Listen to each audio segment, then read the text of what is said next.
Hey guys, this will be video 32 for the Gibson Les Paul custom restoration. I'm going to continue with the fretboard conversation. So the majority of this video will still remain very general about, the whole order of operations about fretboard. But I'm definitely throughout this video, and this is kind of for the owner as well, I'll be referring to this guitar and obviously this fretboard and all that jazz. So it may be of fairly strong interest to those of you guys who are truly restoring a Gibson Les Paul custom. But again, I want to keep this general enough that you can pretty much build anything you want. So let's dive right in. And I didn't even finish. I was going to do this whole script, but I thought, you know what, the heck with it. I'm just going to make sure that I hit a few points, and then I'm just going to start working from this side of the table to the left and clear things off. And by the time this video ends, we should have a fretboard that has the binding sanded down on an arc with the radius, and we should be sitting there talking about wet sanding and polishing and preparing to do fret installations. So let me stay on point and let's get this thing rolling. I'm going to try to keep it, around 40 minutes or less, but it probably will be a fairly long video. But I hope it's not a waste of your time. All right, so when we're considering the fretboard build and the order of operations, you want do your rough out per my last discussion, but do it per your comfort level. Uh, if you're really scared to work that all the way down to a quarter on whatever type machinery you have, let's say you don't have an oscillating sander and all you can do is just do 15 different passes with a table saw, raising that blade up ever so slightly as you continue up. Just make sure your table saw blade is very true. Make sure your table saw is true. Everything about your table saw, just make sure you're as true as possible. And if anything, maybe maybe flat sand that and do any of that relief from the back side that you're going to glue down, because odds are you're going to screw up a little bit or there's going to be some issues. And I don't want to create any what ifs here, but if you have a half-inch piece of material, don't sit there and work for 3 days trying to sand that. You'll drive yourself crazy. Do your nice flat level work on the top as best you can, and then relief from the back side.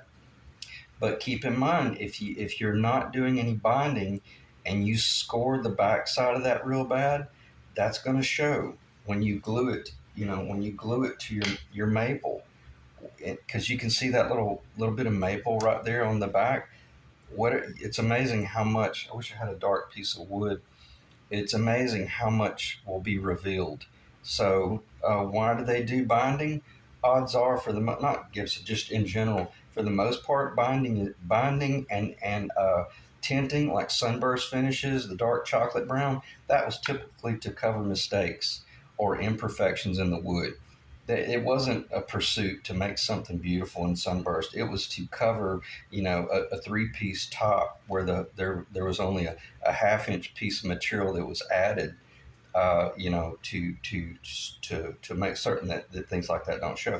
All right, so let me get back on point. But again, I needed to reiterate that if you don't have an oscillating sander or a thickness sander or some sort of means by which you can sand, maybe take your handheld belt sander and fasten this thing down and just do some belt sanding from the back and hold some calipers and just go cowboy. All right, so in other words, that's testing on like sacrificial material or working from the backside. All right, so the main question you should be asking yourself when you're sitting here holding your quarter-inch thick material or slightly over a quarter, if a quarter-inch is your target, do we radius before or after the mother of pearl installation, and before or after the fret slot, the scale scoring? And my my thought, probably 99% of the time, I would much rather do any of the radius work at the very end, after all of this work right here is done. Why? Because if I mess up, if I'm sitting here with a piece of material that's slightly over a quarter of an inch thick, and I make a score, and then I realize, oh, I completely forgot about that knot that I wanted to bury under the seventh mother of pearl. You see what I'm saying? And you realize there's no way I can allow that knot to show. I've got this has got to be changed. So now I can sand that down. But if I had have already pre-radiused this, it's that's it. That's the finished fretboard that you're getting ready to do 2 days worth of handwork, and you're going to be so wound up and so fearful of making a mistake, you're not going to enjoy it. I know that for a fact. And odds are, when you make a mistake, not if, but when you make a mistake, whatever degree of mistake you made, it might be irrecoverable.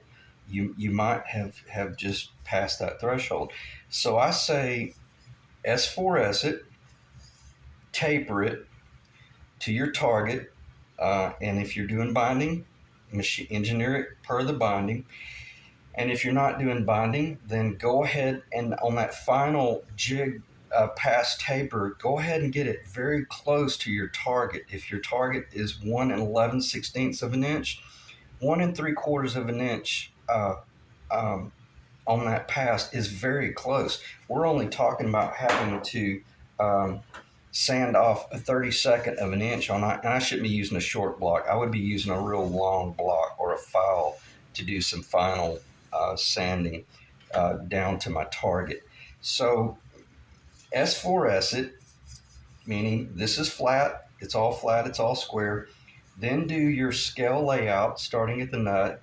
Then cut all of your fret slots about 1 millimeter deep, maybe a little bit more. Don't try to cut down too deep, but don't forget to eventually relieve these down to the proper depth for the tang. You got to know there. I don't know what that number is. I don't really care, but whatever that tang depth is, the last thing you want to be doing is have your binding on here, and then you're having to dig out material so that this will recess down, especially if you're going to be doing some slight epoxy or glue in. So go ahead and get it S4S. Do all of your work. Don't obviously, well, you can install the frets. It's not radius yet, so that's I shouldn't have even brought that up. Go ahead and get your mother pearl put in where you want it, because now that you got your fret slots cut first, it was far easier.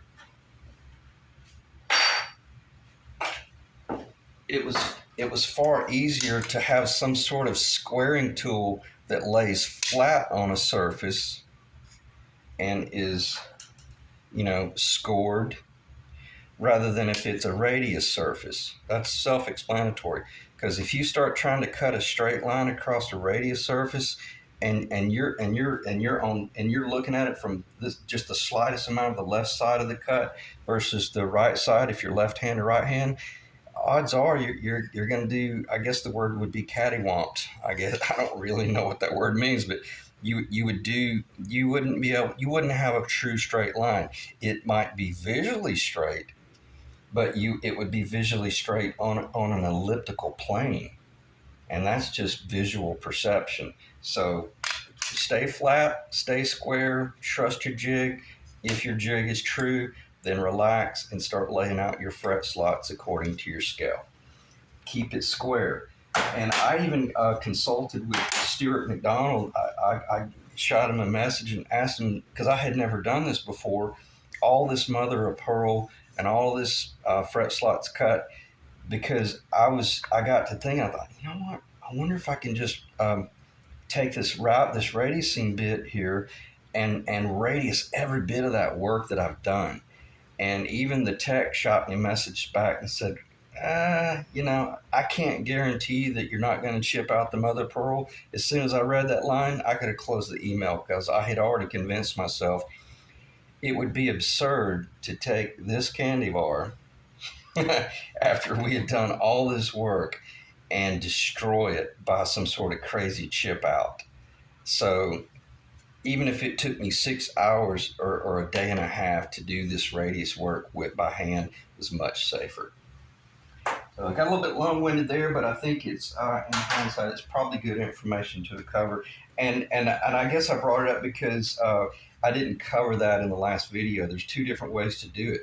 Now, if I was going to do just dots, yeah, I probably would. I would have gone ahead and done the scoring and even the cutting with the fret slot cutting. I would have gone ahead and done that, and then, well, no, I don't. I'm kind of confusing myself. It would. If I'm thinking about if I was only doing a mother of pearl dots or clay dots or something like that. Yeah, okay, yeah, I'm not confusing myself. I would have gone ahead and installed the dots, even if they were mother of pearl, and then I probably would have set it on my table jig, some sort of table jig, and I would have taken a chance on radiusing that. Why? Because all the mother of pearl is in the middle, and the blade probably would have never even touched the mother of pearl. Yeah, I would have done that. I would have taken that chance, especially if I'm a production shop and I had done this 5 or 6 times on sacrificial material to assure myself I got to make payroll by Friday to 3 or 4 guys, and I got to make money off of this job that I only charge this client, et cetera, et cetera, et cetera. So you'll know your limitations according to what you're doing. And obviously, this video series, this is not for the guys that are running a luthier shop. They already know this stuff. This is just for you guys that are out there wanting to do this in your climate controlled basement. Don't be doing this stuff in a backyard shop where the moisture content's really high. All right, let me stop digressing there. So let me just read my note. Radius before or after the mother of pearl install, we covered that. Because you may need to do pre-repair work if you mess up from the initial layout. Fret scale scoring, mother of pearl scoring / repairs. Okay, yeah, I covered everything. There's no sense in even referring to that anymore. Let's dive back in and let me just start talking about. Let me just look at the table, and then I'm going to empty the table. All right, when I talked about using a router bit on my drill press, I ran the drill press at roughly 5,000 RPMs. I could have run it a little bit faster, but I didn't see the need. There's two different types of bit. When you're using a spiral bit, you have a clockwise spiral up or a counterclockwise spiral down, according to which way you're looking at it. Are you looking at it from the bottom to the top? Let me get a piece of paper. Let me make sure the video is even recording. All right, we're at 13 minutes, which is not too bad. You're either, see how those one spirals, the one on the right spirals up to the right, and the one on the left spirals up and to the left. Well, according to which direction the router is turning, which is going to be clockwise, just think about the motor in the router and or the motor in the drill. Where I'm going with this, if you use the wrong spiral, you'll create tear out. I used the one that, if looking at the bit and it's turning this way, the blade comes across. The blade comes across on an angled cut, with the wood, rather than a cut into the wood on an angle. If you're cutting in, you run the risk of major tear out, especially if you're doing very, very brittle type wood grain. So that's when I made the statement. I just threw it up on the drill press and I got thinking like, whoa, wait a minute, I need to clarify, how critical it is if you start doing crazy stuff like that. Make sure you're using the right bits. These are not cheap, but they're a lot cheaper than a $80 fretboard that's prize material or something you just can't risk losing. All right, so get that off the table, out of sight, out of mind. And that covered the drilling. or the routing out for your mother of pearl. And you would only use something like that if you're doing mass route out, because the Gibson mother of pearl work, those are very large areas, and I can route out probably 70% of that just by hand and by eye. You still run the risk of making mistakes, but you leave those corners up in there, and then you have to come up in here and do chisel work to get that out. So won't start talking about that. All right, let me look down at the table and see what's in front of me. I got a bunch of stuff right there that I'll talk about later. Don't need that. We talked about squaring. Let's just go ahead and talk about the fretboard. Doing the binding. Let me see if that's in the, yeah, parchment paper. We got a screw hole right there. Screw that down, and then we can do binding. Okay. Why do we do it on the jig? Well, just get used to trusting your jig. Your jig is perfectly level. If I'm sitting here on my bar stool and just pouring glue on this thing, and it's funny, that's how I do it most of the time. It works fine because I'm not worried about. But this stuff is really stiff, and if you have the slightest little bit of bow in this fretboard, if anything, glue it down.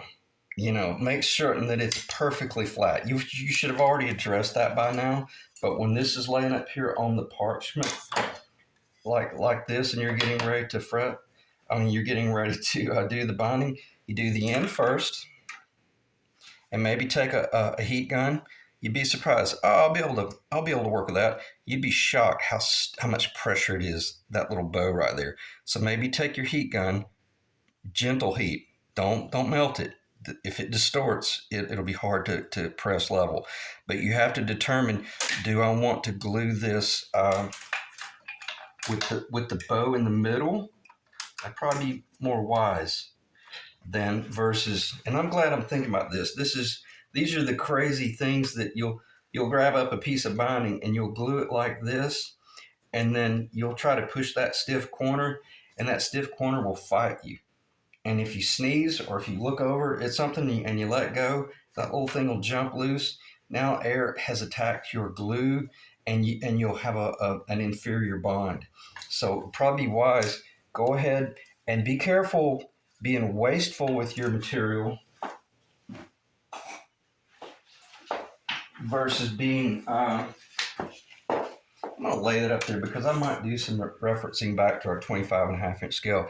Be careful about being wasteful of your material, because when you're getting ready to do all this other binding, this stuff is not cheap. It's anywhere from $6 to $10 a piece, and each piece is typically only about 62 inches long, if not 55 inches long. You'll end up with a lot of wasted material. But where I'm going is, don't come up here and cut this 1 inch long and waste that 1/2 inch, because you may need that 1/2 inch on doing the corner, just this. Let me see if I can do this without dropping the guitar. You might need that extra 1/4 inch right there on the corner, and you're looking at a piece of binding that long, and you're pulling your hair out knowing, oh man, I really was an idiot with this, because there's a ton of linear footage here and all this binding once you really put it in place. So anyway, just be wise with your material usage, but don't take a little short piece like that that's stiff and let it control you and destroy your project. All right, I think that's pretty self-explanatory. But what I was going to say, after you get that end glued on, then take your surgical chisel, and it should be a wider right blade, maybe even like a wide blade like that, and then come down and cut that nice and square. Okay, now you've got that real clean, nice little end. You have this is probably going to happen about 30 minutes to 45 minutes after. Well, probably not that long. Probably 15 to 30 minutes after you did that first glue on. Don't think that you're going to glue that on with that stiff little piece and it not come loose. They will come loose. So make sure that you hold that. We don't want to pull it off our jig just yet. Let me back up. Before you put it on the jig, maybe go ahead and do this piece and then use tape to tape it in place. And I'm sorry I just wasted 10 minutes of time rambling on there. And then let that dry. Now shape this a little bit. Don't try to go ahead and carve it down to your radius yet, because this stuff is going to shrink and swell and shrink, and you'll scrape it all the way down to a real pretty finish, and then you'll come back and it will have moved, the next day, and it'll drive you crazy because you realize, oh man, I really messed up. I should have just let my binding dry and get really hard. All right, let me stop before I waste too much time. Now, once you've got that glued on the end, now you're going to come in and you're going to have to ask yourself, do I glue this on with that arc out like that, or do I want that arc in like that? It's your call. I typically would do it like this because I want that opening so that when I do the first, let me back up. I'm going to go ahead and put about 4 to 6 inches, probably not even that much worth of the binding glue. Right down the middle. Don't put too much, but it'd be better to put too much than not enough, because then you'll just put it on here and hold it. Don't start grabbing tools. I hope that's in the camera. Let's see. Yeah, basically, and I'm just going to see it now. We're screwed down up there, and we're probably not screwed down back here because of the hole. We've already relieved the part that was the sacrificial part that was holding it down. Why? Because we had to put the binding on the end. You couldn't. I'm not going to start talking about that. You could, but it's improper to do this binding cap last. It would be the wrong side. So you glue that on and you hold it. See how stiff that is? Man, if you let go of that, it's game over. You're going to have to pull it off and scrape it clean and start over. And if this binding is really thin, that stuff will melt it and you'll lose your binding. So, all right, so you're sitting here for probably 5 to 7 minutes, 8 minutes. The reason you're having to do this is because you can't tape it. Now, Benedetto, he took little nails. He drove nails into the lower of the neck, which actually held the binding in place. And I thought that was pretty cool, but that was a lot of work. So after you get that in place, now that it's glued up to this point, if I had have glued it in like this, see how it's fighting me? You make the judgment call. If you want to lay a little board up there so it doesn't fall, this might be easier to do it this way, because where I'm going with this, you're going to, right here where the glue is stopped, and within 15 minutes or so, you're going to come up here and you're going to maybe push this open a little bit, and now you're going to start putting binding cement down in here. And I recommend going across the top of the fretboard and having a toothpick and kind of make certain that you work it back into that, and then maybe do just one hit, open up to verify you got glue in there, and then now move up here and hold it and hold it and hold it, and for certain, make certain that it's not riding high. And you're sitting here thinking, well, that looks pretty easy. Yeah, but man, it's amazing how this stuff can get away from you, especially if you don't have that jig and you're trying to do this on a tabletop and you hit your coffee and your coffee spills all over everything while you're doing your melodramatic, work here. And you're sitting there and you'll start coming out of your boots because you realize, oh my God, I paid $112 for this binding and I'm losing it. I'm losing it.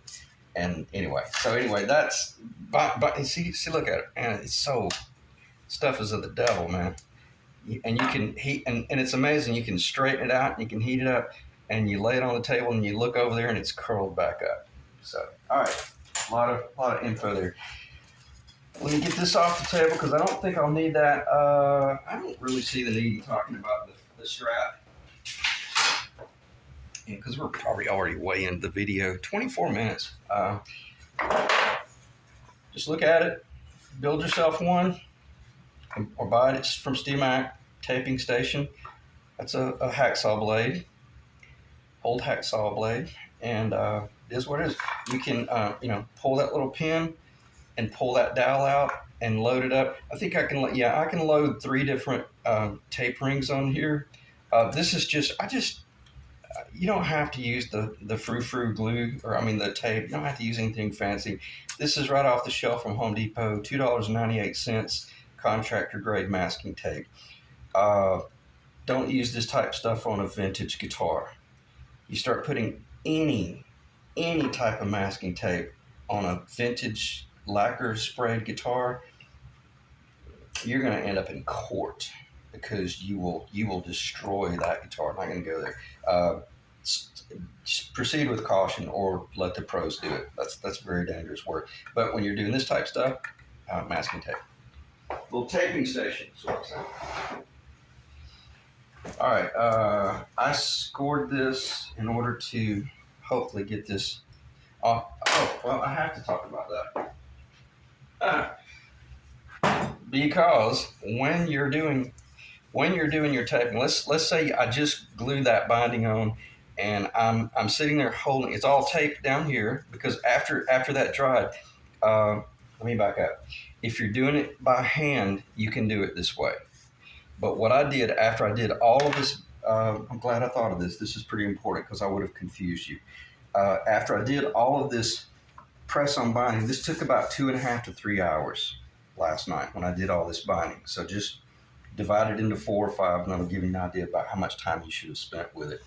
And then after I've got it all nice and glued in, and I know it's not moving, it's not swelling, take it loose. Take your tape, flip it over backwards. Take your tape, go right to the middle. This tape should be about 3 inches long. Hit it right there.